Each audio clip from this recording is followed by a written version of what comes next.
तो दोस्तों स्वागत है सभी लोगों का एक और न्यू मार्शल यूनिवर्स की वीडियो के अंदर में। और आज की इस वीडियो में हम एक्सप्लेन करने जा रहे हैं सीजन 6 का एपिसोड नंबर 3 को।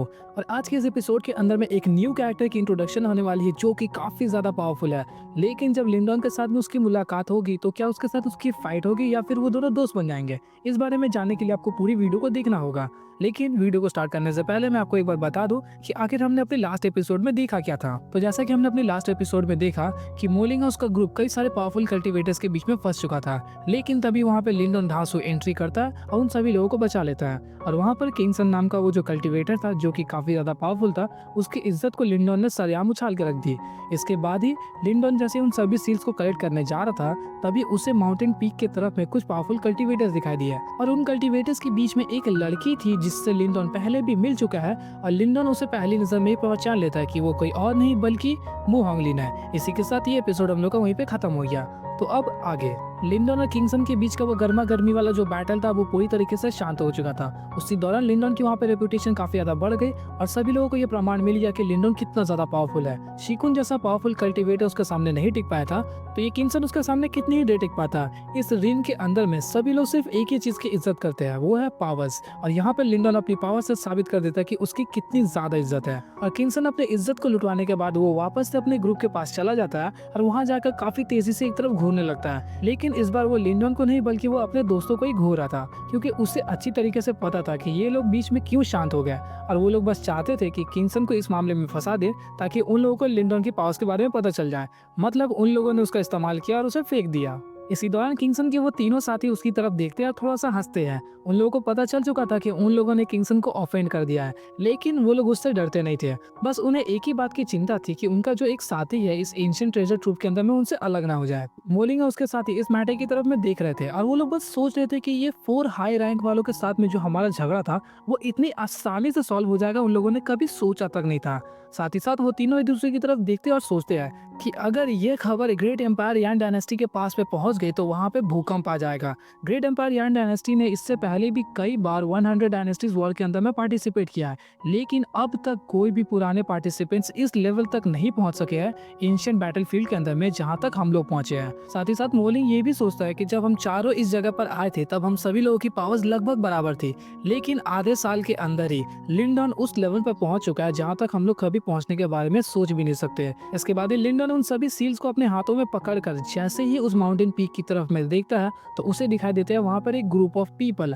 और वो कुछ साधारण ग्रुप नहीं था बल्कि वो थे overlords of the western region. लिंडन उस ग्रुप के अंदर में सभी लोगों को तो नहीं जानता था, लेकिन उसके अंदर में एक लड़की थी जिसे वो अच्छी तरीके से जानता था, जो कि कोई और नहीं बल्कि मु होंगलिन थी। और लिंडन को इतना पता था कि मु होंगलिन की जो बैकग्राउंड एम्पायर है वो कोई नॉर्मल नहीं है, वो जरूर काफी ज्यादा पावरफुल होंगे। क्योंकि पिछली बार जब लिंडन और मु होंगलिन की मुलाकात हुई थी तब उस दौरान मु होंगलिन ने डेविल क्रीफ एम्पायर वालों की बेइज्जती कर दी, जो कि कोई नॉर्मल लड़की कर नहीं सकती। इसी दौरान मु होंगलिन और उसका ग्रुप वो लोग सीधा लिंडन की तरफ में बढ़ने लगते हैं। और इस चीज को देखकर वहाँ पे किंगसन और उसका ग्रुप थोड़ा सा पीछे की तरफ में हट जाता है। मानो ऐसा लग रहा था कि उन लोगों ने कभी भी एक्सपेक्ट नहीं किया था कि मु होंगलिन और उसका ग्रुप यहाँ पर आएंगे। लेकिन इस दौरान लिंडन ने किंगसन की ग्रुप को ऐसा करता हुआ देख लिया था, जिसके बाद उसे इस बात का अंदाजा चल गया कि ये लोग जो उसकी तरफ बढ़ रहे हैं इनके पास में जरूर कोई पावरफुल बैकग्राउंड है, जिसके सिर्फ आते ही यहाँ पर ये 4 हाई रैंक वाले एम्पायर्स पीछे की तरफ हट गए। इसके बाद ही मु होंगलिन और उसका ग्रुप लिंडन के पास में पहुंच चुका था। लिंडन उनकी तरफ देखता है, तभी उसे वहाँ पर एक आदमी खड़ा दिखाई देता है जो कि व्हाइट ड्रेस में था और वो काफी अच्छे से मुस्कुरा रहा था वहाँ पर। उसी के साथ साथ वो काफी ज्यादा हैंडसम था और उसके पास से काफी ज्यादा एक्स्ट्रा ऑर्डिनरी ऑरा उसे महसूस भी हो रही थी। लेकिन उसके चेहरे के ऊपर में जरा सा भी घमंड नहीं था, जो कि किसी भी हाई रैंक एम्पायर वालों के चेहरे पर देखने को मिलता है। साथ ही साथ लिंडन वहाँ पे अच्छी तरीके से महसूस कर पा रहा था कि इसकी जो पावर्स है वो एक्सट्रीम लेवल पर है और ये कई गुना ज्यादा है शिकुन से। तभी वहीं पर वो व्हाइट ड्रेस वाला आदमी उसे कहता है कि लिंडन, मैंने तुम्हारा नाम काफी ज्यादा सुना है। यहाँ पर लिंडन इस चीज को समझ नहीं पा रहा था कि ये जो आदमी है वो उसका दोस्त है या फिर दुश्मन, जिस वजह से वो वहाँ पर थोड़ा सा नर्म व्यवहार को मेंटेन करता है और वो भी अपने हाथों को जोड़कर वहाँ पे ग्रीट करता है। इस मोमेंट को देखकर मु होंगलिन के पीछे के लोग काफी ज्यादा शॉक में जा चुके थे, क्योंकि उन लोगों को पता नहीं था कि आखिर ये जो लिंडन है वो कौन सी तोप है। अगर उन्हें शिकुन के रिगार्डिंग पता होता तो वो अच्छी तरीके से समझ जाते कि यहाँ पर वो व्हाइट ड्रेस वाला आदमी इतना ज्यादा नर्म क्यों है। इसी दौरान वहाँ पे मु होंगलिन कहती है कि लिटिल ब्रदर, तुमने पिछली बार मुझे धक्के मार के सीक्रेट की रीम से बाहर फेंक दिया और इस बार तुमने क्या प्लान बनाया कि तुम उसकी भरपाई कैसे करने वाले हो। तो वहीं पर लिंडन कुछ भी नहीं कहता, बस हल्का सा हंस देता है। जिसके बाद मुहावलिन वहाँ पे फिर से कहती है कि मैं इस बार अच्छा खासा प्लान बनाकर आई थी कि मैं तुम्हें एक अच्छा सबक सिखाऊंगी, लेकिन लगता है ये चीज़ काफ़ी ज़्यादा मुश्किल होने वाली है। और ऐसा कहते हुए वो अपने कमर के ऊपर में हाथ रख रही थी और अपने कर्व्स को रिवील कर रही थी, मतलब उसकी वो कमर की लाइन को। और ये मैं खुद से नहीं कह रहा, बल्कि ऐसा नॉवेल्स में ही लिखा हुआ था। और अब आप लोग सोच रहे होंगे कि इसकी पावर्स कौन से लेवल पर है जिससे ये लिंडन को इतनी आसानी से धमका दे रही है। इसकी जो करंट की कल्टीवेशन है वो है फर्स्ट वन निर्वाणा स्टेज की पीक पर, मतलब थोड़ा सा ही कम है शिकुन से। इसी दौरान लिंडन वहाँ पे बताता है कि पिछली बार के हालात ही कुछ ऐसे हो गए कि मुझे उस कदम को उठाना पड़ गया था। साथ ही साथ लिंडन को ये भी पता था कि ये जो औरत जो भी बातें कह रही है वो सिर्फ और सिर्फ आधी सच्चाई है।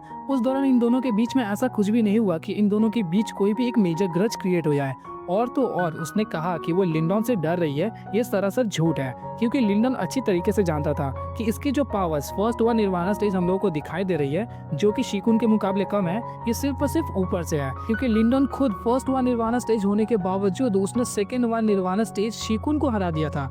और उसे अच्छी तरीके से पता था कि मु हॉन्गलिंग की जो बैकग्राउंड है उसे किसी न किसी तरीके की पावरफुल स्किल को प्रोवाइड कराता होगा, जो कि उससे ज्यादा पावरफुल ओपोनेंट्स को सरपास करने में उसे हेल्प करती होगी। इसी दौरान वहाँ पे वो सफेद कपड़ों में जो आदमी था वो कहता है कि मु हॉन्गलिंग यहाँ पे सिर्फ मजाक कर रही है, तुम उसको सीरियसली मत लो। और वो कहता है कि मेरा नाम लियू बाई है। इस नाम को सुनकर लिंडन के एक्सप्रेशन चेंज नहीं होते, बस वो समझ जाता है कि आखिर किंगसन और उसका ग्रुप पीछे की तरफ क्यों हट गया। क्योंकि डेविल क्लिफ एम्पायर वाले लोग पावरफुल होंगे, लेकिन ये लोग जो है वो elites of the north western region है, मतलब टॉप क्लास एलिट्स के अंदर में इनकी काउंटिंग होती है। और तो और नॉर्थ वेस्टर्न रीजन के अंदर में 4 ओवरलॉर्ड्स है, जिनमें से मोस्ट फेमस हम लोगों को देखने को मिलता है Liu Bei, demon spear Liu Bei, जो कि काफी ज्यादा पावरफुल है। और उसने हाल ही में निर्वाणा रैंकिंग्स के अंदर में अपने नाम को उत्तेजित किया है। और इसी दौरान यहाँ पे लिंडन कहता है कि मैंने भी आपका नाम काफी ज्यादा सुना है और मुझे लगता है कि आप लोग भी काफी ज्यादा इंटरेस्टेड हो इस इनहेरिटेंस के अंदर में। तो वहीं पर लियू बाई रिप्लाई करता है कि हेवन क्लाउड सेक्ट ये काफी ज्यादा पावरफुल सेक्ट था, जिस वजह से इसे पूरे अलायंस का एक प्रोटेक्टर घोषित कर दिया गया। और साथ ही साथ इसकी जो इनहेरिटेंस होगी वो काफी ज्यादा डिसेंट भी होगी, लेकिन हम लोग इसके अंदर में बिल्कुल भी इंटरेस्टेड नहीं है। हम लोग सिर्फ और सिर्फ यहाँ पर आए थे तुम्हारे साथ दोस्ती करने के लिए। इस बात को सुनकर वहाँ पे जितने भी आसपास के सराउंडिंग में कल्टीवेटर्स थे वो लोग बिल्कुल शॉक में जा चुके थे, क्योंकि उन लोगों ने कभी भी एक्सपेक्ट नहीं किया था कि लेजेंडरी फिगर लियू बाई, जो कि नॉर्थ वेस्टर्न रीजन के 4 ओवरलॉर्ड्स में गिना जाता है, वो खुद आके लिंडन के साथ में दोस्ती करेगा। और इस मोमेंट के बाद ही लिंडन की रेपुटेशन अब इतनी ज्यादा बढ़ चुकी थी कि कोई भी हाई रैंक का कल्टीवेटर उससे ऑफेंड करने की हिम्मत तक नहीं करेगा। लिंडन लियू बाई के जरिए बढ़ाए गए इस दोस्ती के हाथ को काफी हम्बली एक्सेप्ट भी कर लेता है और कहता है कि मेरी खुशनसीबी है कि आप मुझसे दोस्ती करने आए। इसके साथ साथ वो लोग वहाँ पे काफी देर तक चिट चैट करते हैं। जैसे ही उन लोगों की बातचीत खत्म होने वाली थी, तभी वहीं पे लियू बाई थोड़े से साइंस दिखाने लगता है कि अब हम लोग यहाँ से जाने वाले हैं। मतलब वो लोग थोड़ा पीछे की तरफ हट रहे थे, मुड़ने का ट्राई कर रहे थे। और उसी दौरान लियू बाई लिंडन को कहता है कि हम लोग एंशिएंट ट्रेजर ट्रूफ के और भी गहराइयों में हो सके तो मिलेंगे, और वहाँ पर शायद से हम लोगों को कोऑपरेट भी करना पड़ जाएगा। जिसे सुनकर लिंडन वहाँ पे थोड़ा सा चौंक चुका था। और लियू बाई जैसे ही अपनी इस लाइन को खत्म करता है, तब तक वो पीछे की तरफ मुड़कर आगे की तरफ जाने लगा। उसके पीछे पीछे मु हॉन्गलिंग और बाकी सभी भी उसे फॉलो करने लगते हैं। इसी दौरान वहाँ पे लिंडन एक गहरी सोच में डूब जाता है और सोचने लगता है कि एंशिएंट ट्रेजर ट्रूफ की गहराइयों के अंदर में इतनी तगड़ी फाइट होने वाली है कि लियू बाई जैसा लेजेंडरी पावरफुल कैरेक्टर को खुद की पावर्स के ऊपर में भरोसा नहीं है कि वो हमारे साथ में कोऑपरेट करने आ गया। इसी दौरान वहाँ पे लिंडन को एक पुरानी बात याद आती है, जहाँ पर वो एक पावरफुल कल्टीवेटर से मिला था जिसका नाम था यानसेन, और उसकी भी जो पावर्स थी वो लियू बाई से कम तो नहीं थी, मतलब ऑलमोस्ट उसके बराबर थी। और उसका नाम जो था वो 4 ओवरलॉर्ड्स के अंदर में नहीं था, जिस बात से वो समझ जाता है कि एंशिएंट ट्रेजर ट्रूफ के अंदर में ऐसे कई सारे पावरफुल कल्टीवेशन एक्सपर्ट्स हैं जो कि या तो खुद को छुपा रहे हैं या फिर जिसके बारे में हम लोग जानते नहीं होंगे। इसके बाद ही लिंडन वापस जमीन पर मोलिंग और उसके ग्रुप के पास में आ जाता है, जिसके बाद मोलिंग वहाँ पे समझ चुका था कि इस मोमेंट को देखने के बाद किसी के अंदर में भी इतनी ज्यादा हिम्मत तो नहीं होगी कि वो लिंडन के खिलाफ जा सके, जिसका साफ साफ एक ही मतलब निकलता है कि हेवन क्लाउड सेट का जो भी इनहेरिटेंस है वो किसी और को नहीं बल्कि सिर्फ हमें ही मिलेगा, ग्रेट एम्पायर यान डायनेस्टी के हम 4 कल्टीवेटर्स को। So that's all for the video. क्या आप लोगों को जानना है कि मार्शल यूनिवर्स की कल्टीवेशन रैंकिंग्स किस तरीके से है?